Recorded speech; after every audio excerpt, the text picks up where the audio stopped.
कायाओं पर ध्यान मुद्रा सस्वर। ओम भूर्भुवः स्वाहा तत्सवितुर्वरेण्यं भर्गो देवस्य धीमहि धियो यो नः प्रचोदयात्। ओम भूर्भुवः स्वाहा तत्सवितुर्वरेण्यं भर्गो देवस्य धीमहि धियो यो नः प्रचोदयात्। ओम भूर्भुवः स्वाहा तत्सवितुर्वरेण्यं भर्गो देवस्य धीमहि धियो यो नः प्रचोदयात्। गुरुर्ब्रह्मा गुरुर्विष्णु गुरुदेव महेश्वरा गुरुदेव साक्षात् परब्रह्म तस्मै श्री गुरुवे नमः।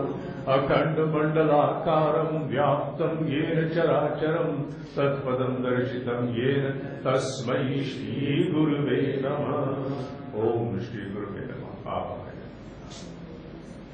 ओम।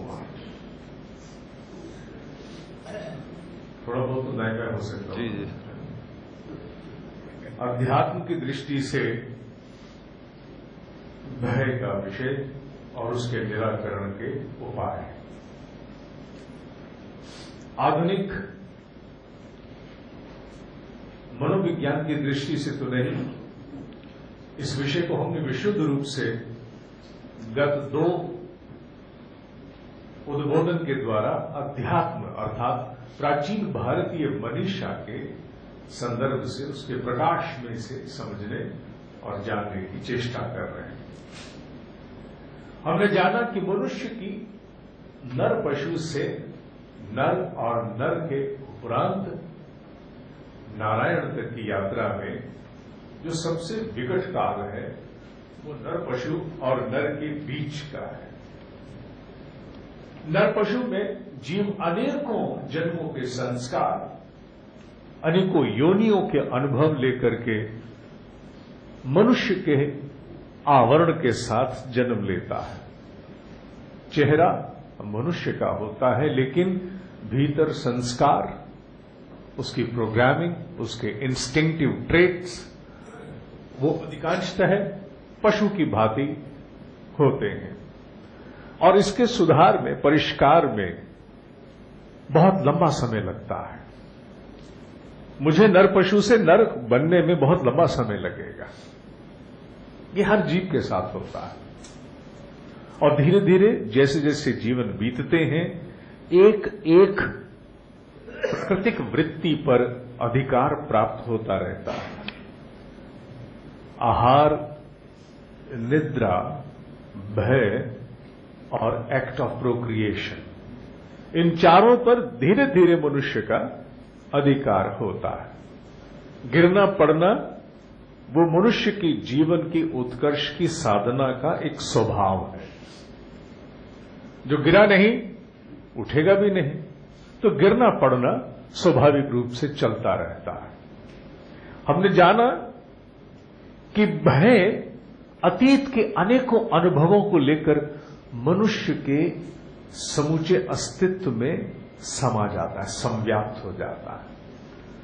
विशेष रूप से मनुष्य का प्राणमय कोश, द एनर्जी बॉडी, मनुष्य का मनोमय कोश, the thought plane, thought existence, और मनुष्य का विज्ञानमय कोश, जहां अतीत की सारी स्मृतियां अंकित हैं, the experiential dimension of human sheath, मनुष्य के आवरणों के इन 3 स्थानों पर। अन्नमय को इतना लेना देना नहीं, आनंदमय का कोई इससे लेना देना इतना नहीं। अन्नमय पर तो दुष्प्रभाव आते हैं, अर्थात इस शरीर पर तो केवल दुष्प्रभाव आते हैं। इसका अधिकार कुछ नहीं है, क्योंकि शरीर को अज्ञ माना गया है। ये तो पशु है। जैसी प्रोग्रामिंग इसे विचारों के द्वारा, अनुभवों के द्वारा, ऊर्जा के द्वारा प्रेरित किया जाता है, ये चलने लगता है। इसका स्वतंत्र कोई अस्तित्व नहीं है। जो सबसे मुख्य है वो है प्राणमय, दी एनर्जी बॉडी, सबसे मुख्य है मनोमय और विज्ञानमय। और हमने देखा इन तीनों के बीच जो मध्यस्थ का कार्य करता है वो मध्यस्थ का कार्य करता है मनोमय कोश, थॉट। इसी विचार के द्वारा ही कोई भी दोष भीतर समाता है और इसी के स्तर पर हम अनेकों प्रकार के उपचार भी कर सकते हैं। जो रास्ता किसी भी वायरस के अटैक करने का या उग्रवादी के प्रवेश करने का होता है, वहीं पर ही सुरक्षा के प्रबंध अधिकांशतः जुटाए जाते हैं। तो उसी प्रकार मनोमय कोश के भय के एक उपचार को हमने पिछली बार सुना था, जिसे मैं केवल कुछ शब्दों में ही दोहरा देता हूं, और वो मेरे अपने व्यक्तिगत अनुभव का था। आज भी एक अभ्यास हम करेंगे। मूलतः हम आज फिर से 3 अभ्यास करेंगे, जिनमें से एक फिर से मेरे अनुभव का है, बाकी 2 मेरे अनुभव के उतने नहीं हैं, जैसा पढ़ाने लगा। तो पिछली बार का था कि जब भी किसी को भय हो जो उसका सबसे प्रिय इष्ट है, जैसे मैंने हनुमान जी की चर्चा की थी, क्योंकि मेरे व्यक्तिगत जीवन में उनका हस्तक्षेप रहा है, किसी काल में बहुत रहा है, आज भी है। और मैंने उस अनुभव को इस रूप में बताया था कि मनुष्य भीतर की श्वास को निकाल करके निश्वास होते हुए धीरे धीरे श्वास को धारण करे, ये मानते हुए कि समूचे मंडल में, इस समूची वायु में हनुमान का अस्तित्व घुला हुआ है। क्योंकि जो आकार रहित है, जिसका आकार नहीं है, उनका आकार उस रूप में तो हम अपनी सुविधा के लिए बनाते हैं, अन्यथा forces do not have faces, शक्तियों के चेहरे नहीं हुआ करते। मनुष्य अपनी सुविधा के लिए शक्तियों को चेहरे देता है। जो शक्ति है, जो बिजली है, जो गुरुत्वाकर्षण है, जो हीट है, जो इलेक्ट्रिसिटी है, जो मैग्नेटिज्म है, जो रेडिएशन है, उसका कोई आकार कैसे होगा? वो तो अदृश्य है, आकार रहित है, निराकार है, उसका तो प्रभाव होता है। Forces merely have an impact, they do not have faces। उसी प्रकार हनुमान जी हैं, अपनी सुविधा के लिए उनको एक आकार देते हैं, अन्यथा वो एक शक्ति है जो संव्याप्त है। तो हमें भी भाव करते हुए कि श्वास के द्वारा मैं इनके पूरी सत्ता को अपने पूरे शरीर में आत्मसात धारण कर रहा हूं, और श्वास को भरना है, अंग अंग में उसे अनुभव करना है, अंग अंग में उसको अनुभव करना है। मेरे शरीर की नस नाड़ियों में, रक्त में घुल गए, विलय हो गए। और जब श्वास छोड़नी है तो ये भाव करते हुए भीतर के सारा भय, कषाय, कल्मश, दोष, दुर्गंध काले बादलों की तरह छूट गए। और मैंने निवेदन किया था कि इस 5 बार इस अभ्यास को करने के उपरांत मनुष्य के भीतर उसके मनोमय कोश के द्वारा उसकी ऊर्जा, दी एनर्जी बॉडी, प्राणमय कोश को एक ऊर्जा का संचार मिलता है। और जो जो हमारे सूक्ष्म अंग, क्योंकि अब धीरे धीरे विज्ञान संभव है 40-50 साल में, आने वाले 40-50 साल में जो गति दिख रही है, मनुष्य के सूक्ष्म शरीर को भी कहीं न कहीं अनुभव कर लेगा। अभी नहीं किया, अभी केवल स्थूल शरीर को ही अनुभव किया है।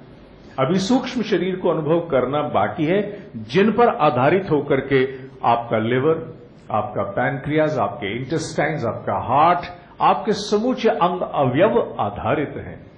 और उस प्राणमय शरीर का नाम, उनके अंगों के नाम मैंने कई बार लिए। उनके अंगों के नाम अलग हैं, उपत्तिकाएं, भ्रमर, गुच्छक, नाड़ी, तंतु, अलग नाम है। प्राणमय कोश में एनर्जी बॉडी को हम विचार के द्वारा, शक्ति के संचार के द्वारा उसके अंगों का उपचार करते हैं, जिसके फलस्वरूप न केवल हमारे पिछले अनुभव भी धुंधले होते हैं, नए अनुभव दृढ़ होते हैं, बल्कि साथ साथ हमारे ऊर्जा के शरीर में भी परिशोधन होता है। जहां कहीं भी उपचार की आवश्यकता है, उपचार होता है। तो एक समय पर एक विचार के द्वारा, एक अभ्यास के द्वारा हम एनर्जी बॉडी और एक्सपीरियंस बॉडी, प्राणमय कोश और विज्ञानमय कोश, दोनों का उपचार कर देते हैं। आइए इसी विधा में आगे बढ़ते हुए हम आज 3 अभ्यास की और चर्चा करेंगे, लेकिन उससे पूर्व सबसे महत्वपूर्ण विषय वो क्या? धारणा को भी कहीं न कहीं सुधारना होगा, और धारणा को सुधारने के लिए उपनिषद का सूत्र लेना जरूरी है, जिसका वर्णन कर्म योग अर्थात अध्याय 3 श्लोक नंबर 30 में कहा गया है। मयि सर्वाणि कर्माणि, मुझे समूचे कर्म संन्यस्य अध्यात्म चेतसा भूत्वा निर्ममो निराशी युद्धस्व विगत ज्वर। अर्थात तुम्हें युद्ध तो करना है, संग्राम से तुम बच नहीं सकते। Nobody can escape struggle, nobody can escape struggle. निठल्ले से निठल्ले व्यक्ति को भी स्ट्रगल का सामना करना पड़ता है। दतुआ चाट के सोने वाले व्यक्ति को भी स्ट्रगल का सामना करना पड़ता है। गीताकार यहां तक कह गया कि जो व्यक्ति बिल्कुल शिथिल होकर बैठ गया, उसके शरीर में भी कैटाबॉलिज्म मेटाबॉलिज्म किसी न किसी रूप में काम कर रहा है, उसका क्षय हो रहा है, decay, he is prone to decay. तो उससे तो कोई बच नहीं सकता। संघर्ष इस सृष्टि का मूल है, मंथन इस सृष्टि को गति देने का मूल है। इसीलिए हमारे यहां पर शिव और शक्ति के लिए हमने शिवलिंग की स्थापना की। वेदों से पूर्व भी संभवतः मैं ऐसा मानता हूं कि शिवलिंग की स्थापना हो चुकी थी, because this shows the motion. बिना मंथन किए कोई निष्कर्ष प्राप्त नहीं होता। वो मंथन in the form of a brainstorming, और वो मंथन चाहे भौतिक स्तर पर ही क्यों ना हो, to create a motion, to give a momentum to any system, हमें एक क्रिया चाहिए, एक कर्म चाहिए। तो संघर्ष से कोई नहीं बच सकता। गीताकार 30वें श्लोक में 3रे अध्याय के कहता है, संघर्ष से तो तुम नहीं बच सकते। युद्ध तुम्हें करना है, लेकिन युद्ध करते समय तुम एक काम कर सकते हो। उसी प्रकार जैसे नेवला एक विशेष घास को चाट करके सांप से लड़ता है, विष होता है, विष रहित होने की चेष्टा करता है, तुम भी उसी प्रकार से युद्ध करो, लेकिन हर कर्म मुझे समर्पित करते हुए करो। क्योंकि अगर तुम मुझे समर्पित करते हुए को सारे काम करोगे, सारे कर्मों का निर्वाह करोगे, I know that's not very easy, but solutions have to be adopted, however